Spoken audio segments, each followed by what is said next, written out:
الشوق يبقى في اغترابي فقير في الحياة من الصحاب ومن يأمنك يا دنيا الدواب. Bismillah ar-Rahman ar-Rahim. In the name of God Almighty, the Beneficent, the Merciful. Welcome, to another episode of Many Religions Uplifting Communities. We have an interesting discussion and have an interesting guest. We're going to be talking, her name is Deborah Green, and we're going to be talking about education because she has been an educator. She's been a teacher for a very long, active in the community. We had Bishop Mboyazi on this program. You remember the SCP, the Spiritual Crime Prevention. We had a program on that about crime in the country and how religious leaders can get together to solve crime and how the government and the SEPs have created, apart from the CPFs that they have, those patrols, they want spiritual leaders at each police station to help the police station and the SEPs and the station commander in their local community for crime awareness and crime prevention, because religious leaders have a constituency, they can talk to the congregation. So Deborah is also, she's on the executive of the Spiritual Crime Prevention in Durban, in the eThekwini region. We have a eThekwini executive of the Spiritual Crime Prevention. And as I said, she's also a teacher and she's very active. Those of you who know Durban, in Amanzimtoti on the south coast. So let's welcome her. Deborah, welcome to the show. Thank you. Thank you for having me. Honored to be here. And thank you for the very busy schedule that you have, and still to make time shows your commitment. As I said, this program, Many Religions Uplifting Communities, is we only bringing people who are active in the community. We don't want armchair critics and armchair philosophers, so that's why, and Deborah is very active. And I don't know if, Deborah, you want to add a few more things about yourself to the viewers before we start. Okay, thank you for that. Yes, I reside in the South Coast, Durban born, grew up in England, came back to complete my schooling, trained as a teacher in Cape Town, qualified as a speech teacher, drama teacher, and then moved into schooling. Stayed with schooling for a number of years, in and out, having my own children, have 4 children. Mm-hmm. I think being involved with children has been something very dear to my heart for many years. Mm-hmm. So I think I've worked for Childline, did a psychology degree at one point through NISA, mm-hmm. With the intentions of a social worker, but that I realized I was the wrong temperament for a social worker. So you're right. Well, carry on. With crisis intervention, yeah.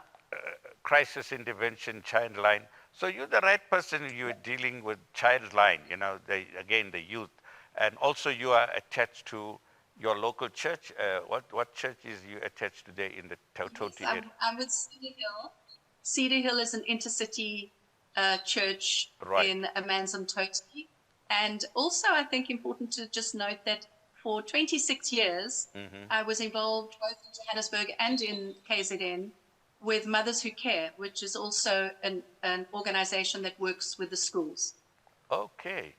So I think you can share a lot. Now remember, keep one thing in mind, Deborah, that the people who are watching, we want to firstly make them aware of issues that we're discussing now in education and youth and what have you. And the main thing is, what are you doing? What programs are you running over the years? What did you do? What is working? What are the key programs? We know the problems. Maybe we'll mention some of them now in our discussion. And but we also want to provide solutions. And you, the viewer out there, we will be showing you our contact details. Many Religions Uplifting Communities. We can share Deborah's details as well, what she wants, her email to, for everybody who wants to contact her, anybody. on some guidance from her. But many many religions uplifting MRU. So many MRU@gmail.com. MANY, right? MRU, many religions, as MRC, many religions uplifting communities @gmail.com. So let's begin. One of the big issues we are having over the years, and it's getting worse, is the problems that everybody is talking about in schools, whether it is bullying, whether it is, this gender issue, teenage pregnancy. And we also have the big problem of, low literacy, numeracy standards have dropped so crazy. But I think in our discussion, you mentioned something interesting that although we are relying on the school to solve the problems, or NPOs or NGOs like us, I think you as an educator, you feel that the problem lies at a deeper level, the real root causes. You want to elaborate on that? Thank you. I think different areas of society have their issues manifest in a slightly different way. But I think generally looking at our population, the family, the breakdown of the family, and fatherlessness has been enormous influence in where we are today. Mm-hmm. I think the social structures, our children are bombarded constantly from media.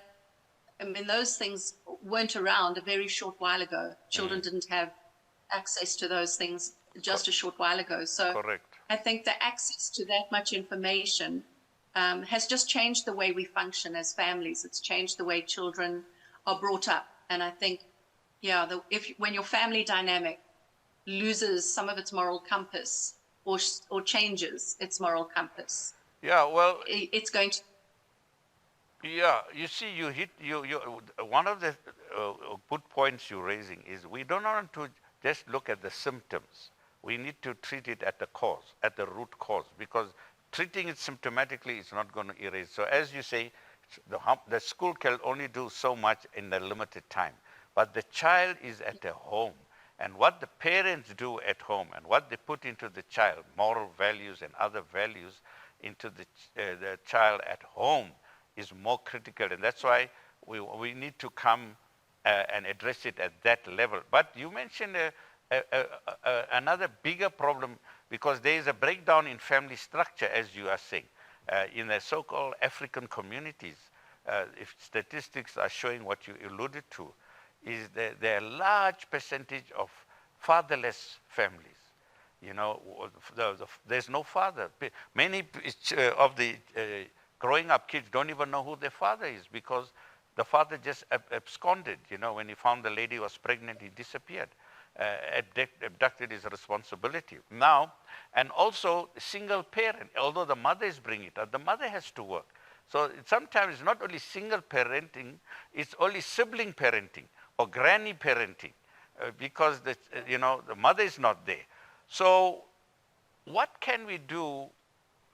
From your experience, we got our religious leaders. Don't you think the religious leaders who are in charge of churches, mosques, temples, they are closer, they should look after and talk about family, building family values, or take care of Absolutely. The family? You want to elaborate on that? Absolutely. I think they're perfectly positioned to be able to be the ones to bring information that people need. Parenting isn't easy on a good day, and parents need all the help they can get on a good day. And so for those people who are attending some religious organization, you have that on your doorstep. And if more of those organizations were to implement programs, marriage programs, parenting programs, you literally have a captive audience and a wonderful opportunity to be able to empower parents, even the single parents, even those parents that are struggling alone. There's so many. The spiritual environments are perfectly positioned to be able to feed into and empower those people. Yeah, It's possible to do things on pretty much anything, and you can do it in a fun way. It doesn't have to be right. a stoic educational thing. You can do it in a fun way. If there was more, if you look back in the old days, how was training done? When you wanted to learn from someone, you moved in and lived with them. Those old days of learning to be a spiritual person. Right. It was a lifestyle. Correct. And so a lot of the time, lifestyles are what has changed so much, and we need to maybe use our spiritual environments to get back to that lifestyle content of how do you do Sunday, how do you do mealtime, bringing back those values that say we sit and talk to each other in a mealtime. We don't eat separately or on our phones. Take phones away at meal times. Talk to your children. What is going on in their lives? You see, this is vital, and what we're discussing here is parents who you are listening right now, those of you who are listening, I think we should take note of the fact, but not only for your family. You got to, each one should teach one and each one should care. The family is the building block of society. But I think we should, there's the Islamic concept of a community, the Christian concept of community, the African traditional concept of Ubuntu, that it takes a village to bring up a child. I think this is something else. Absolutely. This is something else the families and the churches and the religious leaders need to start reintroducing. And therefore, all those who are watching, towards the end, you please take note of our details. You will take note of our details. Contact us. We set up, be part of a religious fraternity of interfaith, not only your own church or your own mosque, but for your broader community. Start with your local community, yes. Start with your local church, yes. But interact with the others. And if we can keep each church can keep its congregation and its family strong, then strong families can build strong communities. That is how it works. And I think, therefore, we're not just talking a pie in the sky story. But let's just change quickly. There's another problem as an educator, and you mentioned it as an example, which I was shocked that it happened now recently, is that the low literacy, we're coming to the content now from the government side now. That's the family's role. I mean, the government also has a lot or what should I say, a lot of culpability is on the government, on the educational system in our country, that there is such a low literacy and numeracy rate. We are on the bottom of the log internationally. And you mentioned an example which I'd like the viewers to hear about your maid's son. Yes. I have a domestic who's been with me for 21 years, and I've been with her through her birth of her children and her children growing up. She's been there through mine. And her youngest last year went into high school, and the school called her in for a parents' meeting and informed her that her child can't read. And how is it possible that this young boy has gone right through schooling? Primary school. No one ever pointed out any issues, problems. He's arrived in high school. Obviously, he's changed schools from his previous primary school to a high school. And they're saying that this child can't read. I was aware of the fact some time ago, a few years ago, that his English was very poor. And she speaks English fluently, and they are South Africans. And I pointed out to her that it was vitally important for him to learn to speak another language, particularly English, in terms of it's a language that is universal. It'll assist him with whichever job he may want to get. But it's not something that's pushed at school. So the child, not only can he not read, he doesn't speak English at all. So how did this and that's come terrible. About? As an educator, Exactly. As an educator, how did we reach here? How did we arrive at this situation? How many teachers across his entire primary school have dropped the ball and simply condoned him, passed him on to the next year, and made it someone else's problem? Are our schools oversubscribed? I've done school tours in some of our schools. there are sometimes 40 more children in a classroom. A desk that is supposed to seat 2 children, we've got 3 children in this heat, no aircon, and these kids are in ties and school uniforms. They squashed in like sardines. It's a particularly unpleasant scenario. We really need to look at this entire process of education and how we're treating our children from the ground up. We really, really do. Is it also something to do with having the government changing the type of system of, from out-based and changing this?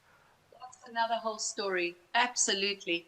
I think it's important to note just briefly, the schooling system worldwide was actually developed by the British Empire. The British Empire, because they were putting in new colonies all over the place, Yes. it was important to them that they could have people that they could have in England and then place one in Australia or America or any of the other colonies, and they all could read and write and do the same maths. Right. So they began to institutionalize learning. They had people sitting in rows who were learning English and learning maths. Those were the 2 things that they required.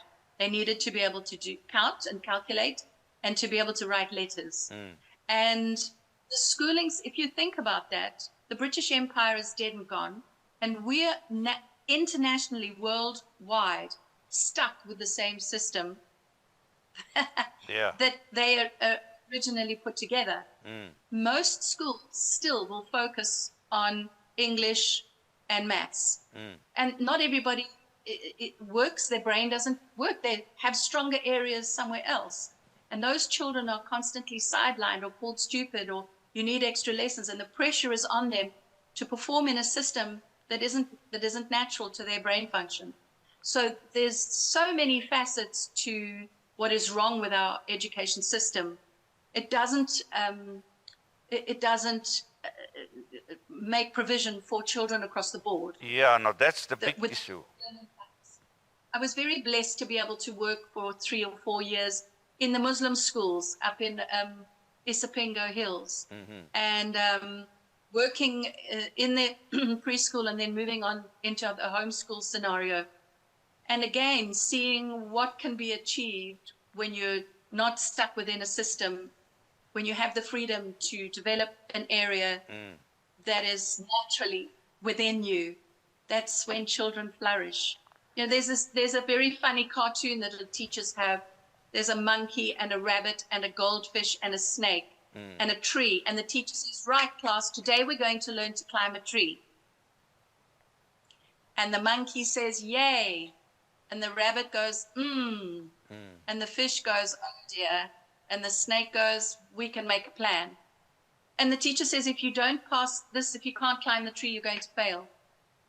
So there's absolutely no ways a goldfish is going to get up the tree.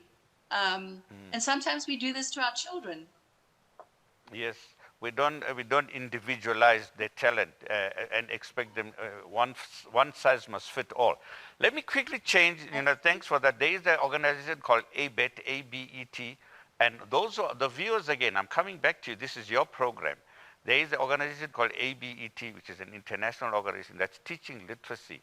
You can do that after hours, and for the students as well as for parents who can't read and write, there's a high illiteracy rate.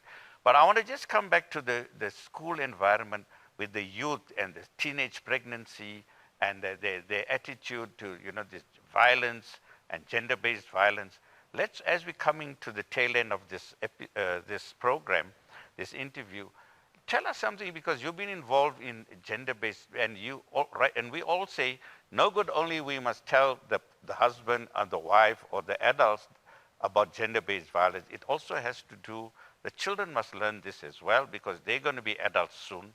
It has to start there, this whole GBV, and you've been involved in workshops. Can you quickly tell our viewers about the importance of, and who's offering, and this workshop is available to the viewers? As I said, whatever you hear on here, you want it, you'll contact us when we give you our details towards the end of the program. GBV. Okay. Right. First of all, my personal bugbear, I have to say, I prefer not to say GBV, because once we break it down into a little GBV, It becomes a little bit flippant, and we forget the intensity of the situation that we're discussing. Gender-based violence is huge in our country. We top the charts in so many areas, whether it's murder and rape and whatever in the world as South Africans, which is desperately unfortunate. But it can change. It can be fixed. And I think, again, when we've already looked at the family, we've looked at the family dynamic. How is the family put together? What we teach children is attitude. An attitude to yourself, attitude to the people around you, attitude to your hygiene, attitude to your eating, attitude to your work ethic, how do you study, attitude to your community. And when a good attitude is taught to a child, then they have the best opportunity to be able to succeed. When a child has a poor attitude of themselves, of their family, and I think in this day and age, our kids are bombarded constantly with, you will be happy if you drive this car. You will be happier if you have that phone. All of this fake nonsense that the kids are bombarded with. Gambling is such fun, and there's so many areas that they're being swayed into believing that is the correct attitude to have towards that thing, instead of the wholesome understanding that you can't beat hard work. Consistent hard work wins out. We look at the kids that have done so well. How did they do so well? Are they particularly bright? Some of them are. But if you look at them carefully, what is the common denominator? They work consistently from the beginning. Their approach and their attitude towards homework isn't really, I've got to do my homework. They see it as revision of the day. And if you can see homework as not as homework, but as revision of the day, and particularly, I had to do this with my youngest son. Don't see school as a grind, but see school as your apprenticeship for life. Right. What company do you want to run? What job do you want to have? Do you want to have your own business one day? What is it that you want to do? See school as your apprenticeship. Each day is a stepping stone, getting you closer to what it is that you would like. I think this can apply to adults too. Yeah, so you need parents to motivate and teachers to change the mindset of the child. But you all did with the social work department, as we're rounding up.